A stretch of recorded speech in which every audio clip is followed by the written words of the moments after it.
No one has told you this yet, but the way you're handling your long distance relationship might be the reason why they're not reaching out as much as you want. If you're tired of feeling distant and disconnected, then you need to hear this. Long distance relationships are challenging, no doubt, but they don't have to feel like an endless struggle. What if I told you there are 3 key actions you can take right now to flip the script, making them think about you constantly, even when you're miles apart? Sound too good to be true? Well, stick around because what you're about to discover might just change everything you thought you knew about keeping that connection alive from afar. We're going to dive deep into the psychology behind these actions and why they work so effectively. By the end of this video, you'll have a solid game plan to make them miss you, crave your attention, and even take the initiative to reach out more often. But here's the kicker: the last action is one that almost no one talks about, yet it's the most powerful move you can make. Trust me, you don't want to miss that. So without further ado, let's jump into the first action that's going to have them thinking about you all the time. Section 1, generate intrigue.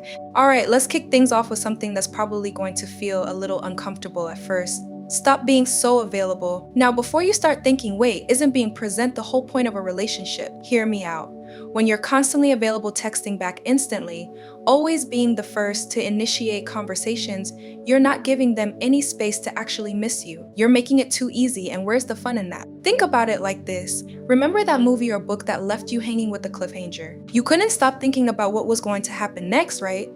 That's exactly the effect you want to create. You need to generate intrigue, make them wonder what's going on with them or why haven't they texted me back yet. When they start questioning, they start thinking about you more, and the more they think about you, the more they'll want to reach out. So how do you do this without seeming disinterested or distant? Here's the trick: it's all about balance. When you're chatting, don't reveal everything at once. Leave a little mystery.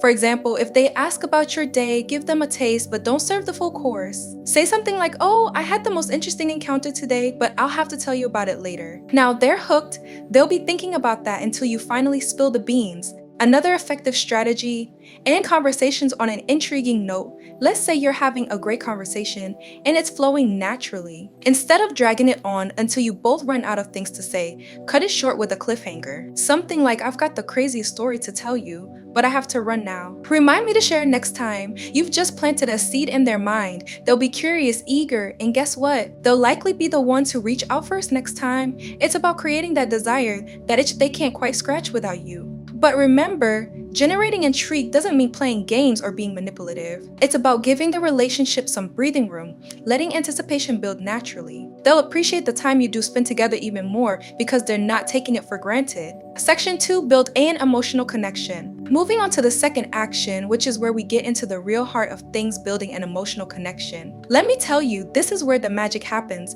Physical distance can be tough, but emotional closeness, that's where you make your mark. If you can create a deep emotional bond, it won't matter how many miles separate you, they'll feel connected to you on a much deeper level. So how do you build this emotional connection? First things first, forget about superficial small talk. Sure, it's easy to chat about the weather or what you had for lunch, but that's not going to strengthen your relationship. You need to go deeper.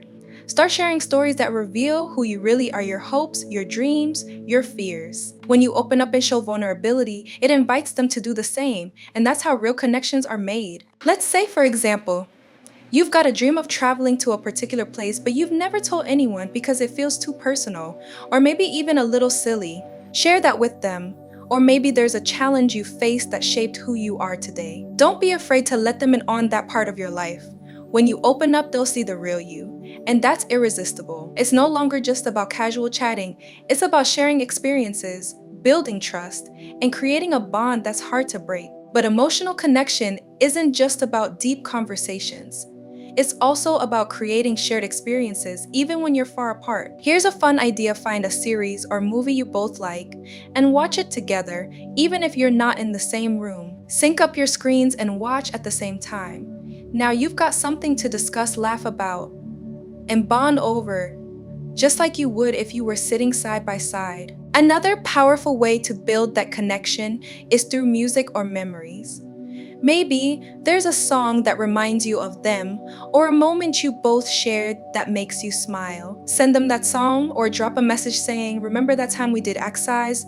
I was just thinking about that today." These little things may seem small, but they have a massive impact on keeping that emotional bond strong. And don't underestimate the power of daily check-ins either.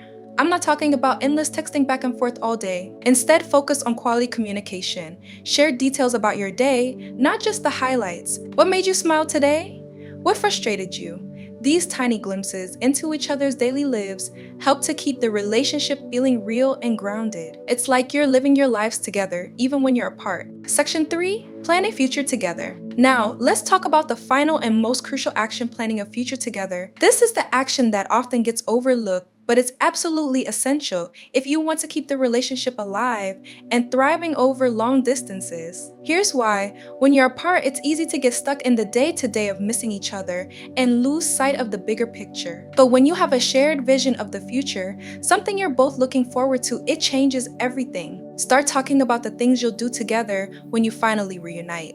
But don't just keep it vague, get specific. If you've been talking about taking a trip together, start planning it out. Discuss the details, get excited about it, and make it something concrete that you're both working towards. This creates a sense of anticipation that keeps the relationship fresh and exciting. Every time you think about the future, it's like adding a little more fuel to the fire. But here's where it gets interesting. You don't have to wait until you're physically together to start making those plans. You can create a future to look forward to even while you're apart. Maybe it's a surprise video call date where you both dress up like it's a special occasion, or perhaps it's a fun project you both work on together, like creating a shared playlist or planning a virtual game night. These little moments give you both something to look forward to and keep that connection alive. And here's a crucial point: while you're planning for the future, don't forget to live your life fully in the present. It's easy to fall into the trap of putting your life on hold while you wait to be together again. But that's a mistake.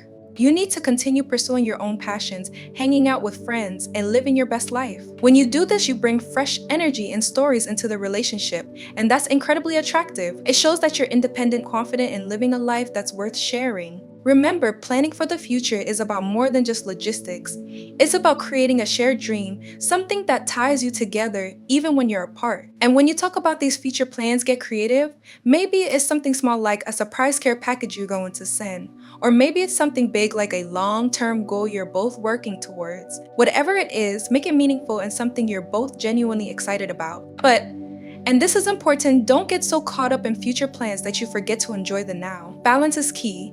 Keep one foot in the present and one in the future. That's how you keep the relationship feeling dynamic and full of life. So there you have it, the 3 actions that will have them thinking about you, missing you, and reaching out to you even when you're far apart. It's all about generating intrigue, building that deep emotional connection, and planning a future together that you're both excited about. If you can master these 3 things, your long-distance relationship will not only survive but thrive. Now here's where you come in. Do you have any tips or stories about maintaining a connection over long distances? Maybe there's something you've tried that worked wonders, or perhaps you've learned what not to do the hard way. Drop your thoughts in the comments below. I'd love to hear from you. And if you found value in this video, don't forget to give it a thumbs up and subscribe for more tips on relationships, personal growth, and everything in between. Until next time, remember, distance doesn't have to mean disconnect. You've got this.